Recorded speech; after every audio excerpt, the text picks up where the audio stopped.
ಯಾವ್ಯಾವ ಪಕ್ಷ ಯಾವ್ಯಾವ ನಾಯಕರು ಈ ಚುನಾವಣೆಗಳನ್ನು ಎಷ್ಟೆಷ್ಟು ಗಂಭೀರವಾಗಿ ತಗೊಂಡು ಅದನ್ನು ತಿಳ್ಕೋಬೇಕು ಅಂದರೆ ಯಾರ್ಯಾರು ಯಾವ್ಯಾವ ಕ್ಷೇತ್ರದಲ್ಲಿ ಎಷ್ಟೆಷ್ಟು ದಿನ ಪ್ರಚಾರ ಮಾಡಿದ್ರು. ಮುಖ್ಯಮಂತ್ರಿಗಳು ಉಪಮುಖ್ಯಮಂತ್ರಿಗಳ ಆದಿಯಾಗಿ ಯಾರ್ಯಾರು ಯಾವ್ಯಾವ ಕ್ಷೇತ್ರದಲ್ಲಿ ಎಷ್ಟೆಷ್ಟು ದಿನ ಪ್ರಚಾರ ಮಾಡಿದ್ರು. ಸಿದ್ದರಾಮಯ್ಯನವರು ಬಾಗಲಕೋಟೆಯಲ್ಲಿ 6 ದಿವಸ ತಮ್ಮ ಆಪ್ತ ಸ್ನೇಹಿತ HY ಮೇಟಿ ಪುತ್ರನನ್ನ ಗೆಲ್ಲಿಸುವುದಕ್ಕೆ 6 ದಿವಸ ಸಿದ್ದರಾಮಯ್ಯನವರು ಬಾಗಲಕೋಟೆಯಲ್ಲಿ, ದಾವಣಗೆರೆಯಲ್ಲಿ 4 ದಿವಸ ಪ್ರಚಾರ ಮಾಡಿದ್ರು. ಈ ಉಪಚುನಾವಣೆಗಳ ಪ್ರಚಾರಕ್ಕೆ ಮುಖ್ಯಮಂತ್ರಿಗಳು ಒಟ್ಟಾರೆಯಾಗಿ 10 ದಿನಗಳನ್ನು ಮೀಸಲಾಗಿಟ್ರು.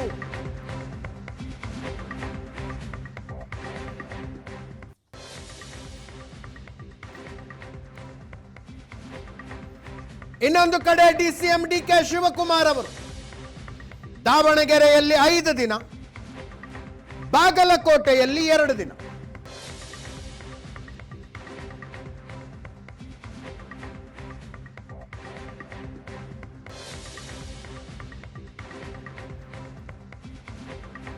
ಬಾಗಲಕೋಟೆಯಲ್ಲಿ ಸಿದ್ದರಾಮಯ್ಯನವರು 6 ದಿನ, DK ಶಿವಕುಮಾರ್ ಅವರು 2 ದಿನ.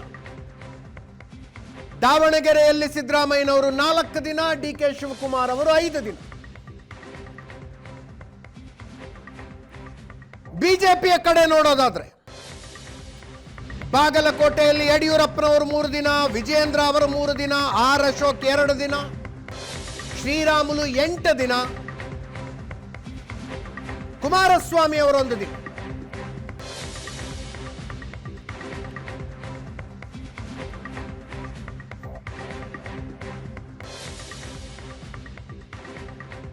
ದಾವಣಗೆರೆಯಲ್ಲಿ ವಿಜಯೇಂದ್ರ ಅವರು 4 ದಿನ, R ಅಶೋಕ್ 3 ದಿನ, ಯಡಿಯೂರಪ್ಪನವರು 2 ದಿನ, ಶ್ರೀರಾಮುಲು 2 ದಿನ, ಕುಮಾರಸ್ವಾಮಿ ಅವರು 1 ದಿನ.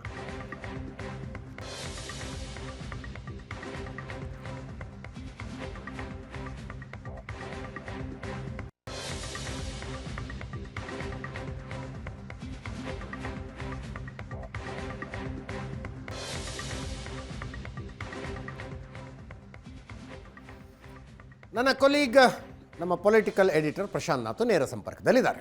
ಪ್ರಶಾಂತ, ಈ ಕಡೆ ಕರೀತಾರೋ ಇಲ್ಲ, ನಮ್ಮ ಕಡೆ ಎಲೆಕ್ಷನ್ನಿನ ಬಹಿರಂಗ ಪ್ರಚಾರ ಅಂತ್ಯವಾದ ರಾತ್ರಿ ಮತ್ತು ಅದರ ಮಾರನೇ ರಾತ್ರಿಯನ್ನು ಕತ್ತಲ ರಾತ್ರಿ ಅಂತ ಕರೀತಾರೆ. ಎಲೆಕ್ಷನ್ ಫೈನಲ್ ಡಿಸೈಡ್ ಆಗದೆ ಈ ರಾತ್ರಿಗಳಲ್ಲಿ ಏನೇನಾಗುತ್ತೆ ಅಂತ ನಮಗೂ ಗೊತ್ತು, ನಿಮಗೂ ಗೊತ್ತು. ಬೈ ಎಲೆಕ್ಷನ್ ಅದು ಇನ್ನೂ ಜೋರಾಗತ್ತೆ. ಅದೇ ಬೈ ಎಲೆಕ್ಷನ್ ಇತ್ತೀಚಿನ ದಿನಗಳಲ್ಲಿ, ಆಮೇಲೆ ಈ ಟೆಲಿವಿಷನ್ ಚಾನೆಲ್ಗಳು, ಸೋಷಿಯಲ್ ಮೀಡಿಯಾ ಬಂದಮೇಲೆ ಪ್ರತಿಯೊಂದು ಚುನಾವಣೆಯು ಒಂದು ರೀತಿಯ ಯುದ್ಧವಾಗಿ ಮಾರ್ಪಡುತ್ತೆ.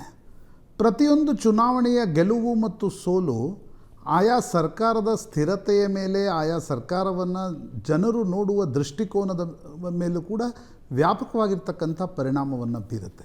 ಈಗ ಒಂದು ಬೈ ಎಲೆಕ್ಷನ್ ಸೋತ್ರೆ ಸರ್ಕಾರ ಲೇಮ್ಡಕ್ಕೆ ಆಗ್ಬಿಡ್ತು ಅನ್ನುವ ಮಟ್ಟಕ್ಕೆ ನಾವು ಮಾತಾಡ್ತೀವಿ, ಜನರು ಕೂಡ ಅದೇ ರೀತಿಯಲ್ಲಿ ಮಾತಾಡ್ತಾರೆ. ಹೀಗಾಗಿ ಪ್ರತಿಯೊಂದು ಚುನಾವಣೆ ಇತ್ತೀಚಿನ ದಿನಗಳಲ್ಲಿ ಒಂದು ಪ್ರತಿಷ್ಠೆಯ ಪ್ರಶ್ನೆಯಾಗಿ ಮಾರ್ಪಡ್ತಾ ಇದೆ. ಅದರಲ್ಲೂ ಕೂಡ ನಾಯಕತ್ವ ಬದಲಾವಣೆಯಂತಹ ಒಂದು ಮಹತ್ವಪೂರ್ಣ ವಿಷಯ ಬಹಳ ದಿನಗಳ ಮಟ್ಟಕ್ಕೆ ನಡೆದುಕೊಂಡು ಬರ್ತಾ ಇರತಕ್ಕಂಥ ಸಂದರ್ಭದಲ್ಲಿ ಒಂದು ಬೈ ಎಲೆಕ್ಷನ್ ಗೆದ್ರೇನು, ಒಂದು ಬೈ ಎಲೆಕ್ಷನ್ ಸೋತ್ರೇನು ಅಂತಕ್ಕಂಥದ್ದು ದೊಡ್ಡ ಮಟ್ಟಿಗೆ ಪರಿಣಾಮವನ್ನು ಬೀರುತ್ತೆ. ಈ ಚುನಾವಣೆಯಲ್ಲಿ ಬಾಗಲಕೋಟೆ ಗೆಲುವು ಸಿದ್ದರಾಮಯ್ಯನವರಿಗೆ ಅತ್ಯಂತ ಅನಿವಾರ್ಯ ಎಲ್ಲ ದೃಷ್ಟಿಯಿಂದ. ಹೌದು, ಯಾಕಂದರೆ ಕುರುಬ ಸಮುದಾಯದ ಕ್ಯಾಂಡಿಡೇಟ್ ಇದ್ದಾರೆ. ಸಿದ್ದರಾಮಯ್ಯನವರ ಪರಮಾಪ್ತ HY ಮೇಟಿ ಅವರ ನಿಧನದ ಕಾರಣದಿಂದ ತೆರವಾಗಿರ್ತಕ್ಕಂಥ ಕ್ಷೇತ್ರ. ಹೀಗಾಗಿ ಅವರನ್ನು ಗೆಲ್ಲಿಸ್ಕೊಳ್ತಕ್ಕಂಥದ್ದು ಸಿದ್ದರಾಮಯ್ಯನವ್ರಿಗೆ ಅನಿವಾರ್ಯ. ಆ ಕಾರಣದಿಂದ 6 ದಿನಗಳ ಕಾಲ ಮುಖ್ಯಮಂತ್ರಿಗಳು ಉಪಚುನಾವಣೆಯಲ್ಲಿ ಹೋಗಿ ಕುಳಿತಿದ್ದಾರೆ. ಮೊದಲು ಕುಳಿತುಕೊಳ್ತಾ ಇರಲಿಲ್ಲ ಈ ರೀತಿ. ಬಟ್ ಈಗ Narendra Modi national politics centre ಸ್ಟೇಜ್ಗೆ ಬಂದ ಮೇಲೆ ಡೈನಾಮಿಕ್ಸ್ಗಳು, ಅರ್ಥಮೆಟಿಕ್ಗಳು ಕೂಡ ಚೇಂಜ್ ಆಗಿವೆ. ಈಗ ಸಿದ್ದರಾಮಯ್ಯನವ್ರಿಗೂ ಕೂಡ ಬಾಗಲಕೋಟೆಯನ್ನು ಹೇಗಾದರೂ ಮಾಡಿ ಗೆಲ್ಕೊಳ್ಬೇಕು ಅಂತಕ್ಕಂಥದ್ದು ಪ್ರತಿಷ್ಠೆಯ ಪ್ರಶ್ನೆ.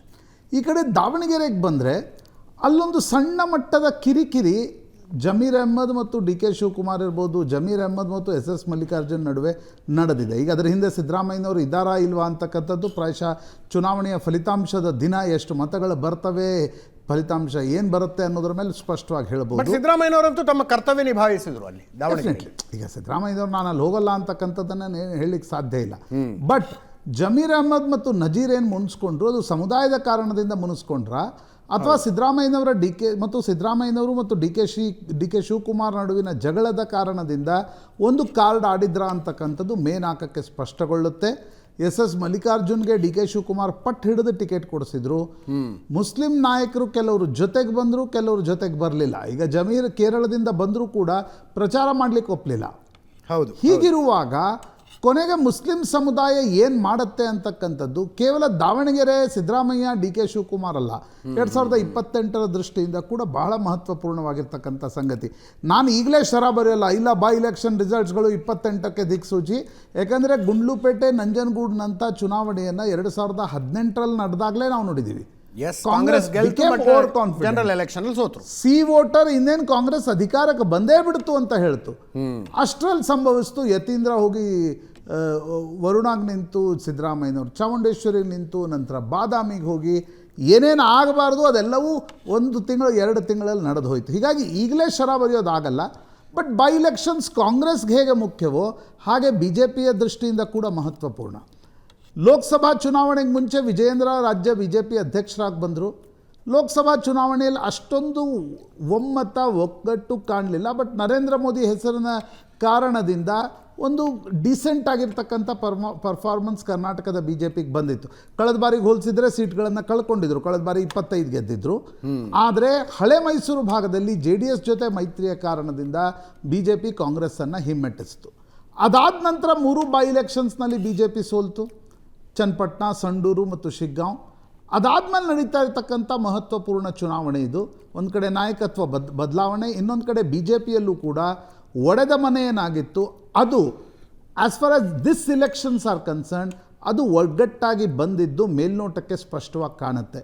ಬಟ್ ಅದು ಚುನಾವಣೆಯ ಗೆಲುವಿನ ದಡದವರೆಗೆ ತೆಗೆದುಕೊಂಡು ಹೋಗುವ ಸಾಮರ್ಥ್ಯ ಈ ನಾಯಕತ್ವಕ್ಕೆ ಉಂಟಾ ಇಲ್ವಾ ಅಂತಕ್ಕಂಥದ್ದು ಪ್ರಾಯಶಃ ಬಾಗಲಕೋಟೆ ಮತ್ತು ದಾವಣಗೆರೆ 2ರಲ್ಲಿ 1 ಸೀಟ್ BJP ಗೆದ್ದರೆ BJPಗೆ ಒಂದು ದೊಡ್ಡ ಹೋಪ್ ಕೊಡುತ್ತೆ. ಸೋತ್ರೂ ಎಷ್ಟು ಮತಗಳ ಅಂತರದಿಂದ ಸೋಲ್ತಾರೆ ಅಂತಕ್ಕಂಥದ್ದು ಮುಖ್ಯ ಆಗುತ್ತೆ.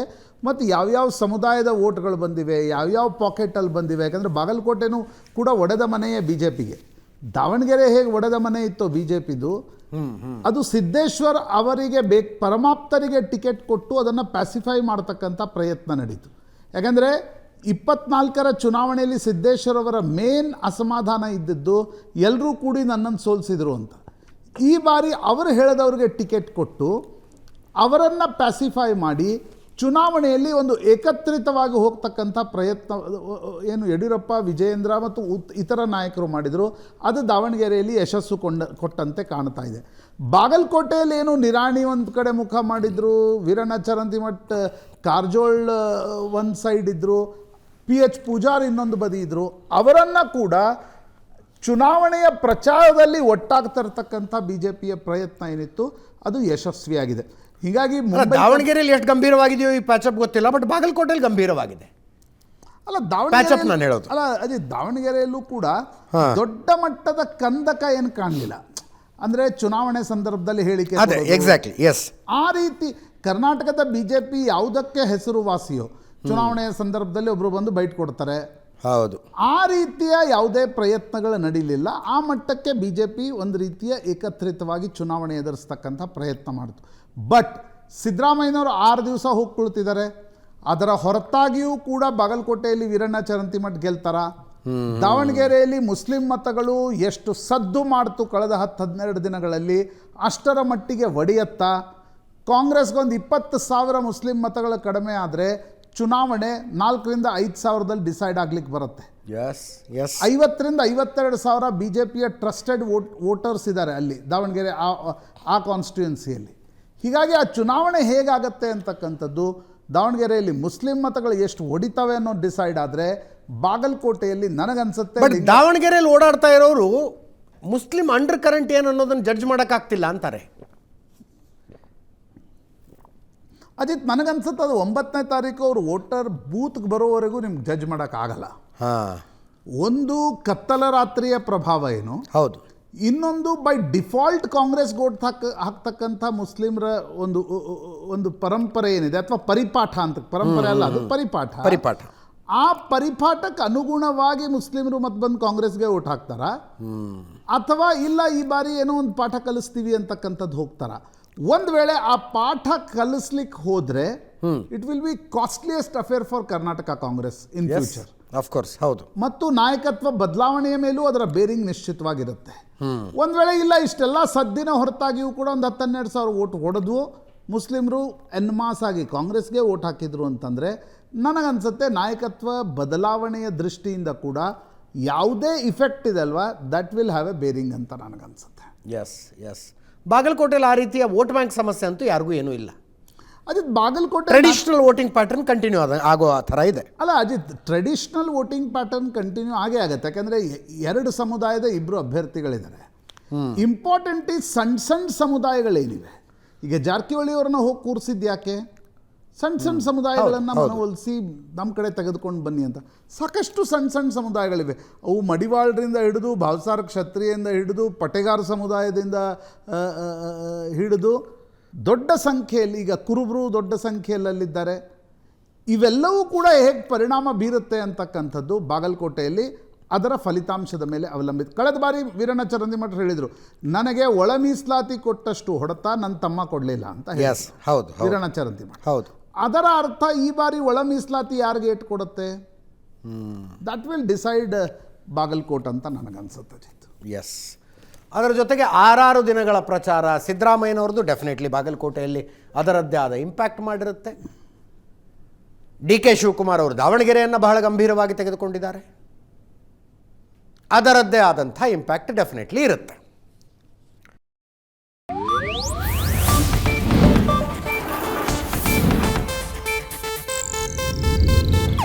ಇದು ಏಷ್ಯಾನೆಟ್ ನ್ಯೂಸ್ ನೆಟ್ವರ್ಕ್ ಪ್ರಸ್ತುತಿ.